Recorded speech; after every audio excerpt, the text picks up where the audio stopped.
Prime మినిస్టర్నే ఎక్కువ target చేస్తున్నారు. Finance మినిస్టర్ని కూడా మీరు విమర్శలు చేస్తున్నారా, లేదా ఫైనాన్స్ మినిస్టర్ ఫెయిల్యూర్ వల్లనే ఇట్లా ఉంది అని మీరు చెప్పే ప్రయత్నం చేస్తున్నారా? నేను ఆ బళ్ళు చదువుకోలే. ఇది మనవాళ్ళు ఉంటే ఒకలాగా మాట్లాడాలి, మనవాళ్ళు కాకపోతే ఒకలాగా మాట్లాడాలి. రేపొద్దున్న ఆవిడ పోర్ట్ఫోలియో మారింది అనుకో, అప్పుడు విమర్శించవచ్చు. ఎవరన్నా ఇంకొకటి ఎవరన్నా ఆర్థిక మంత్రి అయితే విమర్శించవచ్చు. అప్పుడు నేరుగా విమర్శిస్తారేమో, ఇప్పుడు ఇండైరెక్ట్ గా విమర్శిస్తున్నారు, మోడీని విమర్శిస్తున్నారు. కాదు కదమ్మా, కాదు. నాకు నేను నేర్చుకుంది ఒకటి, ఈ దేశం బాగుంటుంది. ఎలా ఉండాలి అంటే నా ఉద్దేశంలో ఇప్పుడు రవీంద్రనాథ్ ఠాగూర్ పద్యం ఉంది, వేద మైండ్ ఈజ్ వితౌట్ ఫియర్ ఉంది కదా, అంతకన్నా గొప్ప పద్యం జాషువా చెప్పింది ఒకటి.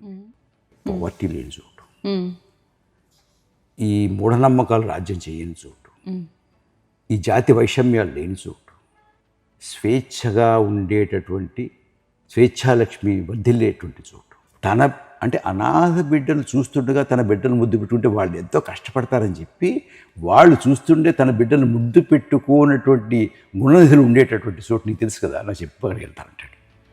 That is the kind of society I want to live in.